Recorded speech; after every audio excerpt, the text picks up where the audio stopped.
distribution in economy. I think that was the process of allocating and apportioning scarce resources to be utilized by the household, the business sector, and the rest of the world. It also refers to the process of strong and moving product to customer often through intermediaries such as like wholesaler and retailer. Income distribution. The subject of the income distribution is concerned with explaining and evaluating the way in which the total national incomes is divided. So the concept of classical economy with the share of the factor of production like capital, labors, and lands in national incomes has evolved into the analysis of distribution among the person. So the easy way to understand income distribution, like the example, like imagine there are 10 individuals who receive the same amount of the income. So in that case, the distribution of income across to an equal way. So on another hand, if only two individuals make incomes and another receive nothing, so we have even income distribution. So the problem related to the division of the product among the participant factor has the organized economic activity itself. So it is a problem that have played a key role in divided the world into the different economic system, mainly capitalism and socialism. In Islam, it's not a stated religion. It is believed to enjoy all the good things in life. Islam profit from the business of the bounties of Allah. So Islam economic scheme has some similarity with capitalism, but different from that of the capitalism, but both in the matter of the trust and the contents. Islam permit private ownership of property, grant freedom of the enterprise to individuals. It's not opposed to competitive effort and is not averse to the operation of the market forces. Islam places more emphasis on cooperation and social gain in the relation to competition, and self-seeking is not liberal overtones. In addition, there are vital difference in some specific issue like interest and speculation. As such, Islam said to refine the market regular system is in the light of the ethical norms.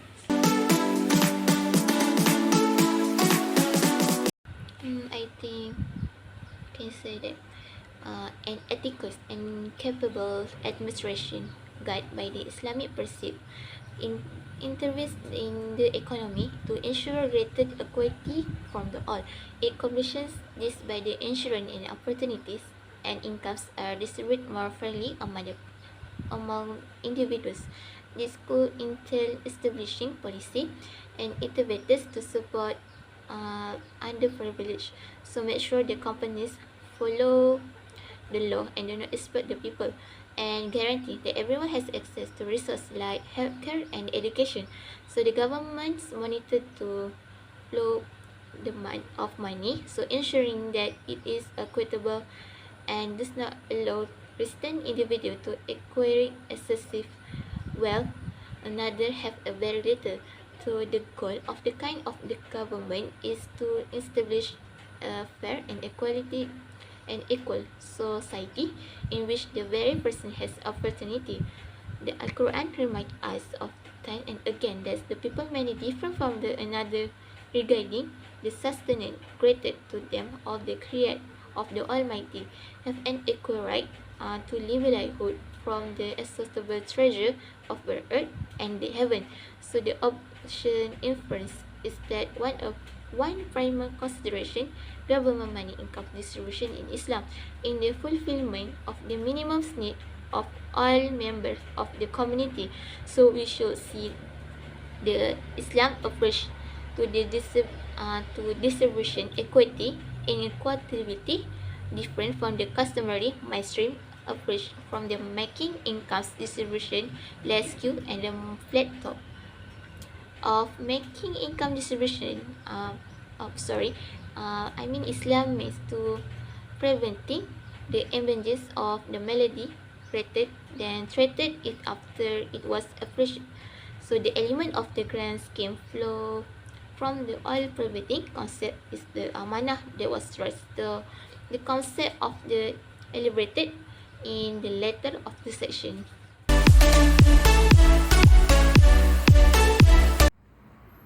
That's a good question. Mainstream economics believe that income should be distributed based on the value of each factor's marginal product, while Islamic economics emphasize just contractual relations and share productivity. Islamic economics also recognize the need to redistribute income from the rich to poor to ensure social justice and communal responsibility.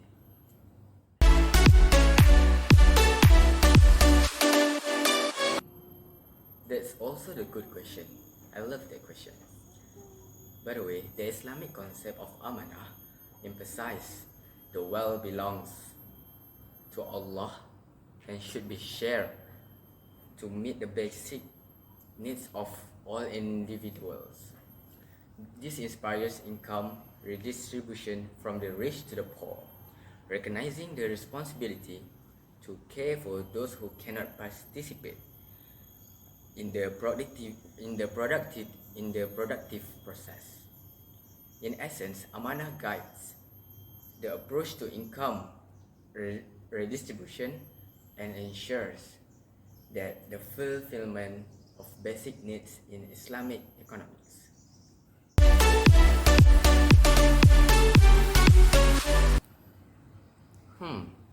That's a nice question. Sure, the economists working in the area of human welfare believe that money income is important for promoting human well-being. But it is not the only factor that contribute to well-being. They see money income as a tool for achieving a fair distribution of utility, which is the ultimate goal of distribute justice. In other words, they view money income as a means to an end rather than an end itself.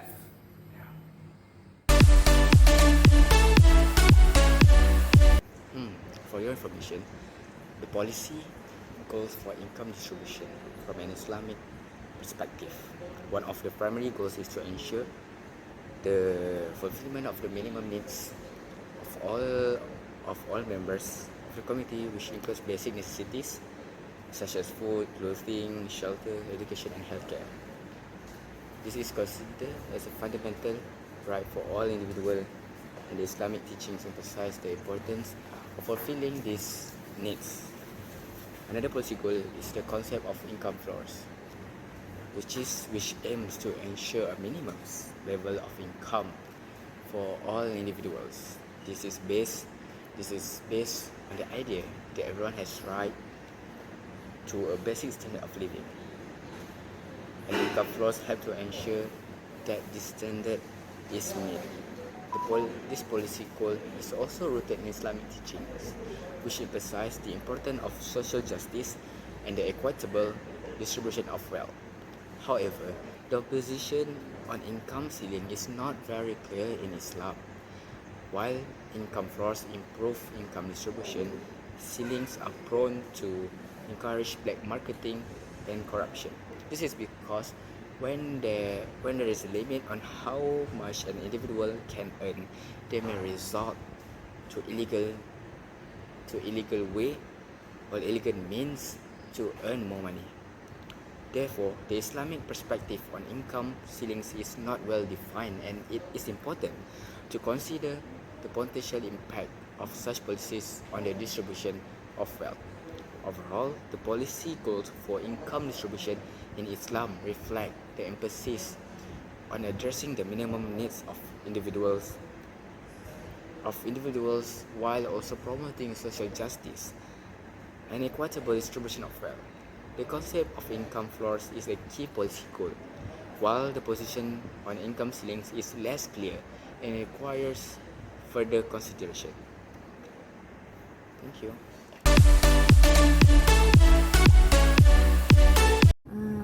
In my opinion, I think yes, they have theory that can we study about it.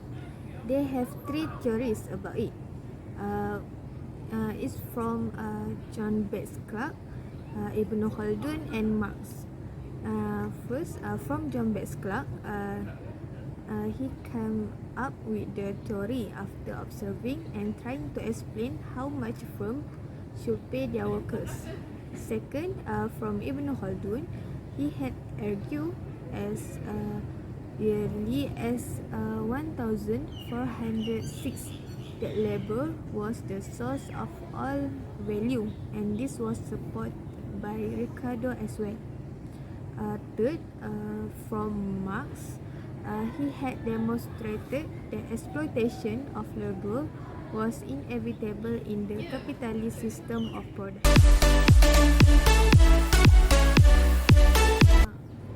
What do you think about marginal productivity theory? Marginal productivity theory of distribution assumes the existence of perfectly competitive market where a firm can readily adjust supply to change in demand.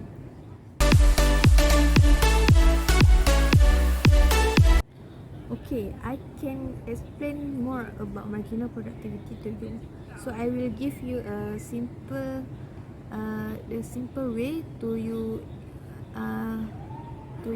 easier to you understand. The firms are price takers in either case. They can sell as much as their product as they may choose without affecting the market. Likewise, firms can hire any numbers of labor units at the going wage rate.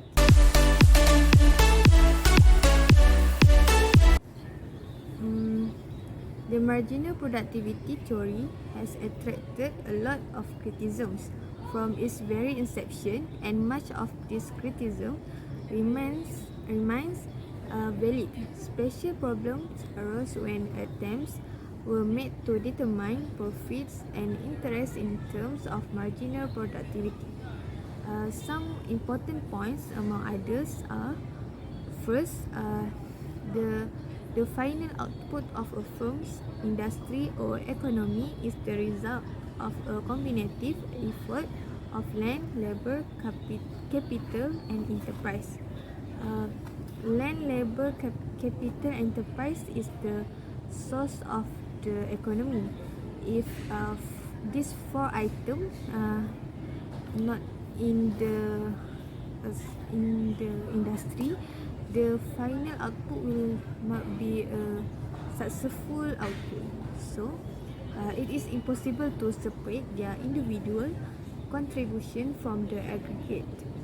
In the simple process of driving nails into the wooden panels in the furniture industry, how can separate the productivity of labor from the productivity of the hammer and the capital?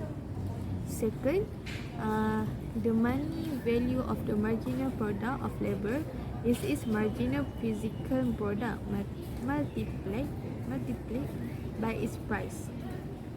The labor get reward from wages.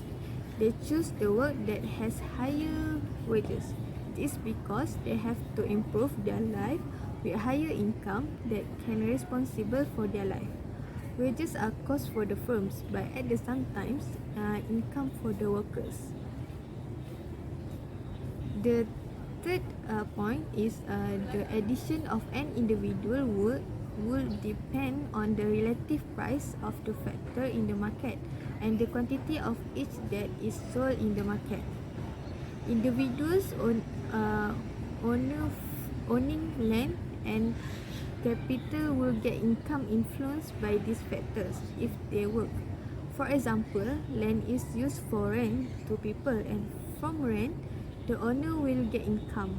If they not use the land for rent, they will never have income from the land. So, the land become useless even though you take care of it.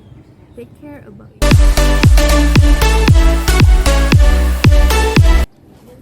Let me explain to you what is wakaf. Wakaf is any property that holds the right of the wakaf over the property from any business of buying and selling, inheritance, grant, and will in addition to maintaining its physical resources. Benefits property that is wakaf is for general or specific welfare with the intention closer to Allah Subhanahu wa Ta'ala. Income, earnings, or benefit from the wakaf property must be spent for goodness and welfare as takarrub, endowment to Allah Subhanahu wa Ta'ala. Due to that reason, the property no longer belongs to the wakaf. It cannot be taken, returned, and cannot be owned by anyone. Wakaf is a very important thing for ensure that the Jaya concept can be maintained for the wishes of the wakaf and the welfare of the community. Every wakaf benefit must be used for the purpose which is subject to sirah wakaf and does not violate Sharia and applicable law. In principle, wakaf benefit can be divided into several allocations, meant such as charitable purpose or the interest of mawquf alayhi, administration or management of wakaf property, development or expansion of wakaf property, and maintenance of wakaf property subject to the wakaf benefit distribution procedure which in effect at main.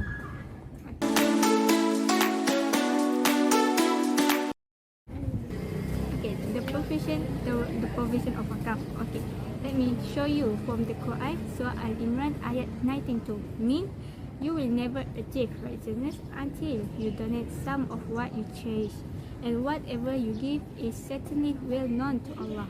From that ayat, Anas radhiyallahu anhu apprehend that verse.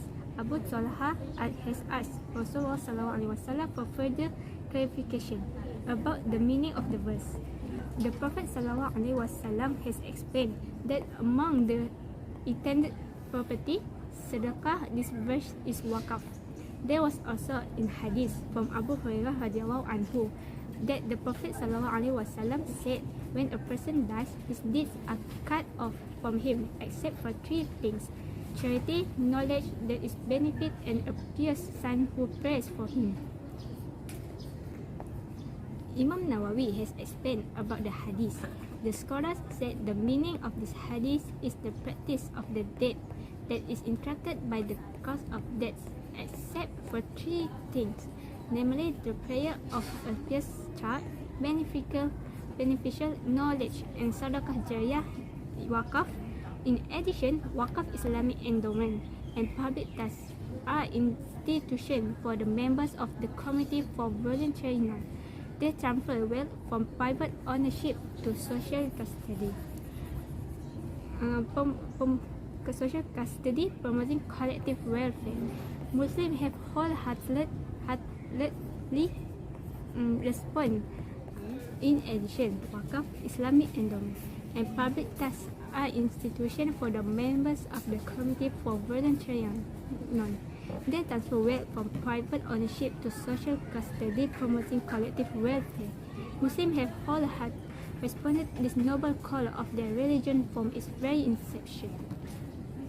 Instant wells and houses along the highways, school, college, hospital, mosque, and manufacturing units have all dotted the Muslim lands in the form of wakaf throughout the era of Muslim glory history and beyond.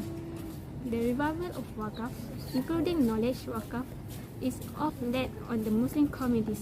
An example of this wakaf is the Zubair Hasan Library. Zubair Hasan, a renowned Muslim economist who won the prize for economics in Switzerland, donated his lifelong collection of books, monographs, papers, and articles to the variety of the International Center for Education in Islamic Finance upon his retirement in 2015.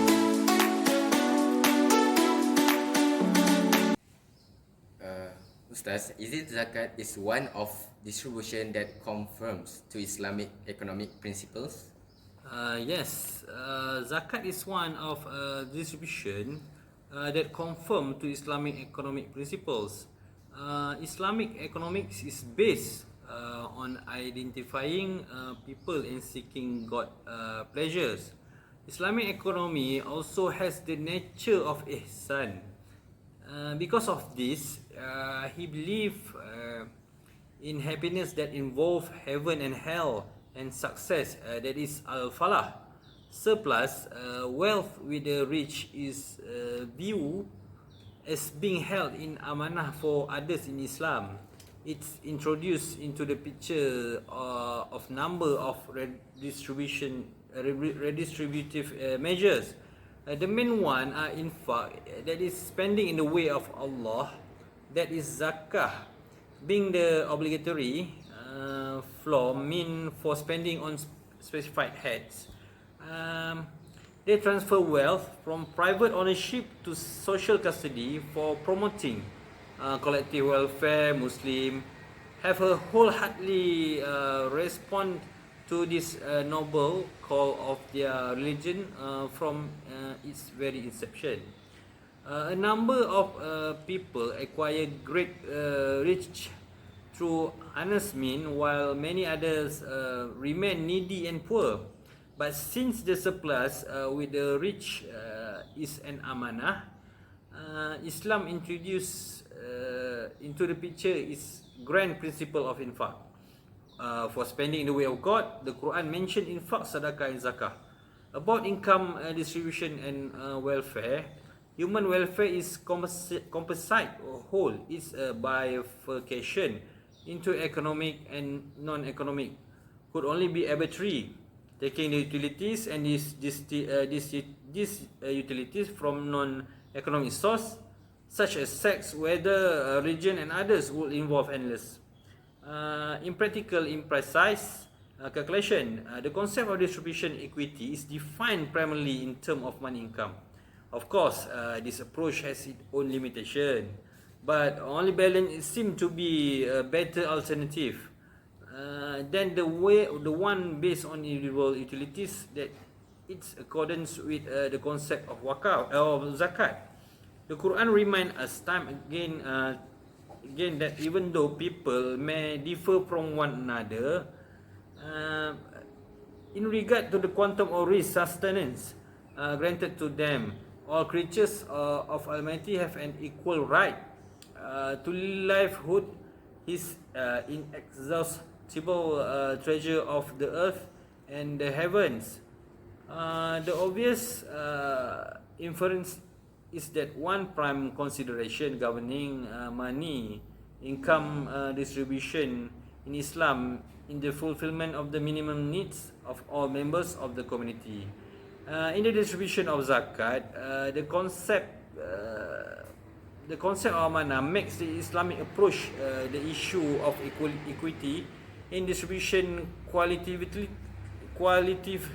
different from that in mainstream economic. It lends an edge to the preventive prescription of Islam rather than treating the malady after its emergence.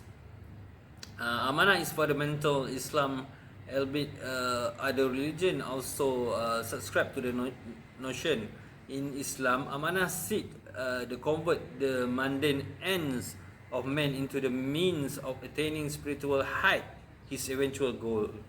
The notion amanah inspires the entire socio-economic philosophy of Islam and encompasses its program for individual and the community in their relationship with God.